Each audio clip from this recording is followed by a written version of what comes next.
Hello everyone, this is Abhishek Mana. How are you students? I hope you all well. So आज हम बात करने वाले हैं class 10 subject maths chapter 9 that is some application of distance जिसको हम height and distance भी बोलते हैं. ओके, सो आज इस वीडियो में हम चैप्टर 9 का रिवीजन करेंगे. तो चैप्टर 9 में हमने पढ़ना है बेसिकली एंगल ऑफ एलिवेशन. किस किस चीज़ के बारे में पढ़ना मैं आपको सबसे पहले बता देता हूँ. Angle of elevation, angle of depression and line of sight. Basically हमने ये तीन चीजों के बारे में पढ़ा. तो एंगल ऑफ एलिवेशन क्या होता है?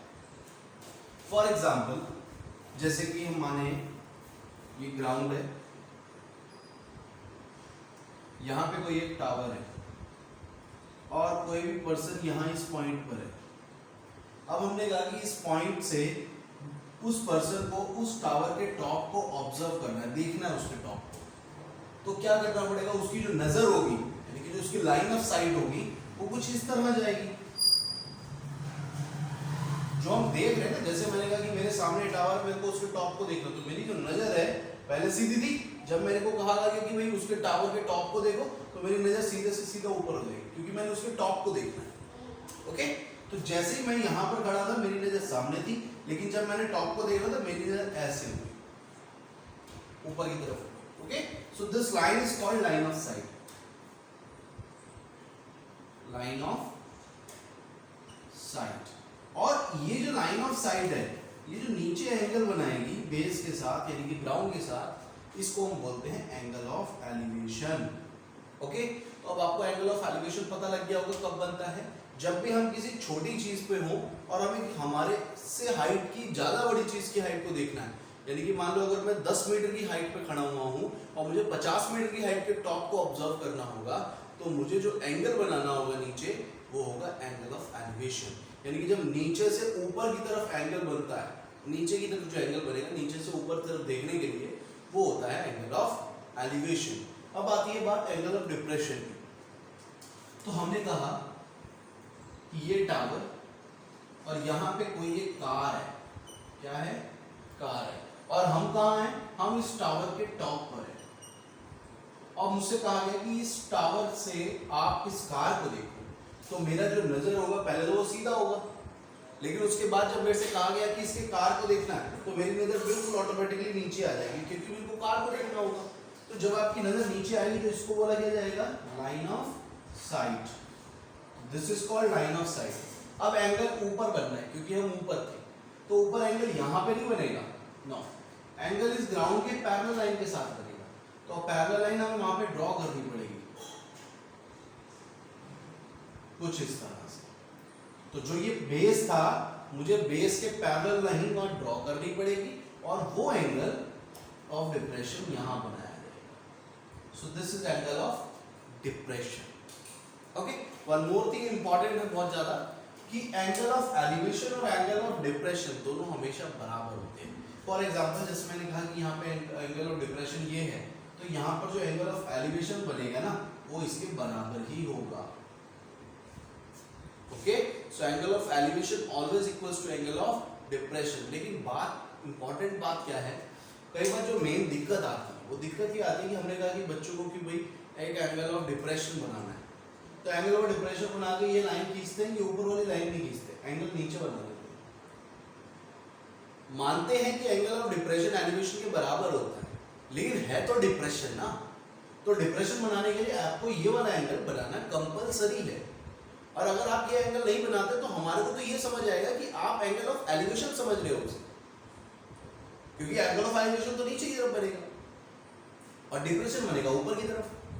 सो ये बात माइंड में रखनी है कि जब भी हम एंगल ऑफ डिप्रेशन की बात करेंगे तो आपको ये वाला एंगल ऑफ डिप्रेशन शो करना ही करना है. ओके, और ये वाला एंगल इसके बराबर हो जाएगा. फिर हमें ट्रायंगल तो वही लगाना है, नो प्रॉब्लम, सॉल्व करने में कोई दिक्कत नहीं आएगी. लेकिन मेन दिक्कत डायग्राम की आएगी. तो जब भी एंगल ऑफ डिप्रेशन की बात हो, आपको सबसे पहले ये लाइन को बनाना कंपलसरी है. ओके, तभी हमें पता लग पाएगा कि वो एंगल ऑफ डिप्रेशन है और आप एग्जैक्टली हो कहाँ पर। अब मान लो मेरे को मैंने कहा कि एंगल ऑफ डिप्रेशन बनाना है, अब आपने गलती से डायग्राम बना दिया ये, क्योंकि देखो मैंने अगर वहां से वो लाइन हटा दूंगा तो वो डायग्राम कुछ इसकी तरह हो जाएगा।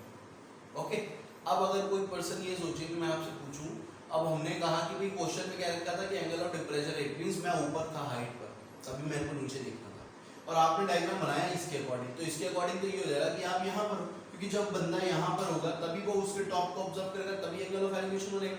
तो आपके अकॉर्डिंग पर्सन हो गया यहाँ पर, जबकि था कहाँ पे, ऊपर। ये भी फर्क हो गया, कितना फर्क हो गया देखिए, एंगल ऑफ डिप्रेशन की लाइन ना बनाने से। एंगल ऑफ डिप्रेशन की अगर आपने लाइन नहीं बनाई, इसका मतलब क्या हो गया कि आपके अकॉर्डिंग पर्सन यहाँ पर है, लेकिन क्वेश्चन के अकॉर्डिंग पर्सन वहां पर था, टॉप पे।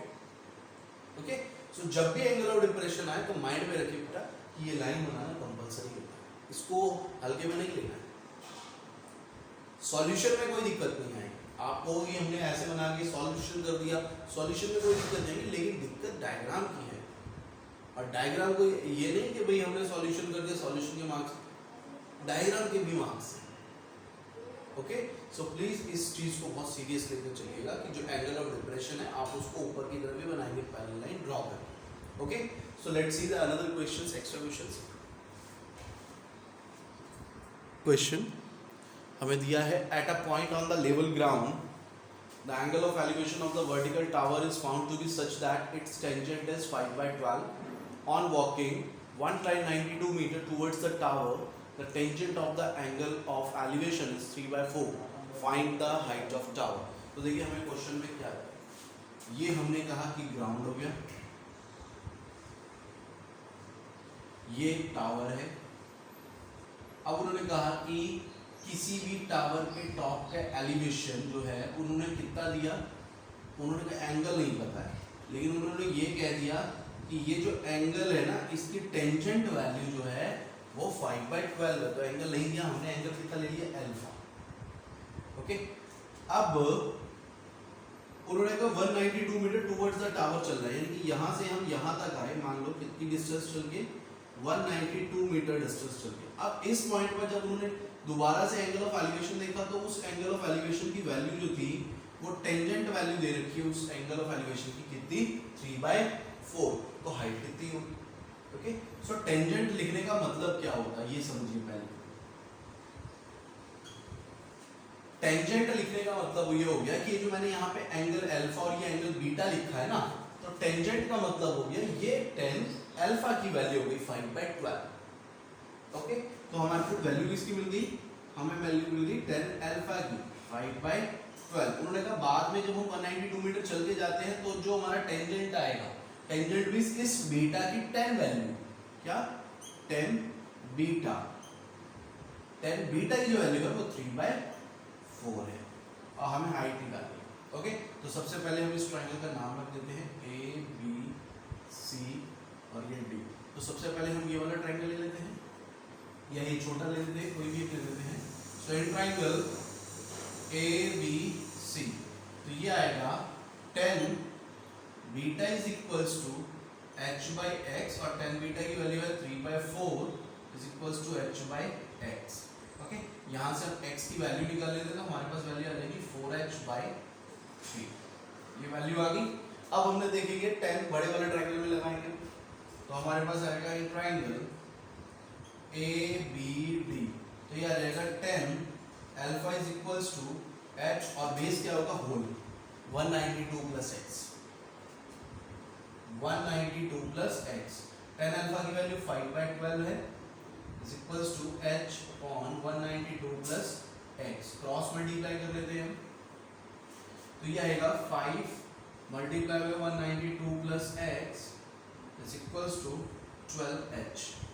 तो मल्टीप्लाई करते हैं, 5 2 जा 10 कैरी 1, 5 9 जा 45 और 1 46 कैरी 4, 5 1 जा 5 और 4 9 plus 5x equals to 12h। अभी जो x की वैल्यू थी मैं यहाँ पर जो निकली थी वो हम वैल्यू यहाँ रख देते हैं, तो हमारे पास कितना आ जाएगा, हमारे पास आ जाएगा 960 plus 5 multiply by 4h upon 3 is equals to 12h, तो आ जाएगा 960 प्लस 9 5 4 20h/3 तो ऐसा करते हैं कि 20h/3 को उस तरफ माइनस में भेज देते हैं, तो आ जाएगा 12h माइनस 20h/3, इसका एलसीएम ले लेंगे। 960 इज इक्वल्स टू एलसीएम आएगा 3 into 12 36h माइनस 12h, तो जाएगा 960 is equals to 16h upon 3, तो 3 से मल्टीप्लाई कर देंगे 16 अपॉन में जाएगा। 960 into 3 divided by 16 is equals to h, तो 16 को कट कर देते हैं इससे, ये जाएगा 8 टाइम्स, ये जाएगा 480, ओके 4 से इसको कट कर देते हैं 60 टाइम्स, तो 60 into 3 180 metre is the height of tower, okay, so please note down this. So next question है हमारा, the shadow of a vertical tower on a level ground increases by 10 meter when the altitude of sun changes from an angle of elevation from 45 degree to 30 degree. Find the height of tower. So देखिए इस question को, हमारे पास एक vertical tower है, ये हमारा level ground हो गया। अब उन्होंने कहा है कि जो सन का एलिवेशन एंगल होगा ना, सन के एल्टीट्यूड का जो एलिवेशन एंगल होगा वो चेंज हो रहा है, जैसे सन मूव कर रहा है तो उसका एलिवेशन भी चेंज होता जा रहा है। तो सबसे पहले कितना था 45 डिग्री, बाद में कितना हो गया 30 डिग्री, तो पहले 45 है बाद में 30 हो गया। अब यहाँ पर भी हमें समझना है कि 45 से 30 होने पे हम किस तरफ जाएंगे, इस तरफ जाएंगे या उस तरफ जाएंगे, ये आपको समझना पड़ेगा। और अगर यहाँ 30 to 45 तो पता हो किस तरफ जाएंगे, तो इस चीज को समझना पड़ेगा। समझने के लिए आपको ये पता होना चाहिए कि किसी भी टावर के पास वाला जितना बड़ा एंगल हो, जितना भी पास में एंगल होगा वो सबसे बड़ा एंगल होगा, और जितना आप दूर जाओगे उतना एंगल छोटा होता रहेगा। टावर के जितना पास जाएंगे एंगल बढ़ेगा, टावर से जितना दूर जाएंगे एंगल छोटा होगा। तो अब इसमें देखो एंगल में कहा है कि 45 से 30 डिग्री हो रहा है, एंगल छोटा हो रहा है, और एंगल छोटा होने का मतलब है कि हम टावर से दूर जा रहे हैं, ओके। तो कहने का मतलब है कि इस टावर का जो पहले एंगल ऑफ एलिवेशन था वो कितना था 45 डिग्री, ओके। फिर बाद में कितना हो गया 30 डिग्री, लेकिन उन्होंने ये कहा कि जब 45 से 30 डिग्री हो रहा है ना, तो जो शैडो है वो 10 मीटर इंक्रीज भी कर रही है, यानी कि पहले कितनी शैडो थी ये नहीं पता हमें, लेकिन जब 45 से 30 डिग्री एंगल ऑफ एलिवेशन होगा तो जो शैडो है वो 10 मीटर बढ़ जाएगी, ओके।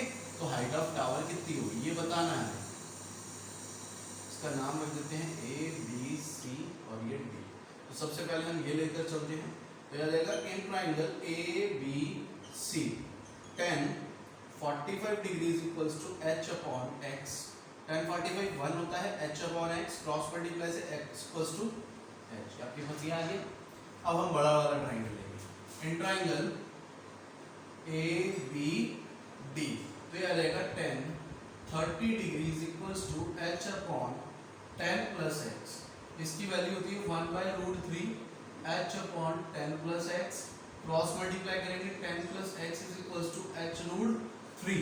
अब देखो x की वैल्यू हम यहाँ पर h से रिप्लेस कर देंगे क्योंकि हमें हाइट ऑफ टावर निकालने के लिए कहा गया, तो हो जाएगा h 10 plus h equals to h√3, तो h उधर माइनस हो जाएगा तो हो जाएगा 10 is equals to h√3 minus h, 10 is equals to h bracket √3 minus 1, हमने इन दोनों में से h कॉमन ले लिया, इसको अपॉन में छोड़ देंगे, तो आ जाएगा h is equals to 10 upon √3 minus 1, इसको रेशनलाइज कर देंगे √3 plus 1, तो √3 plus 1।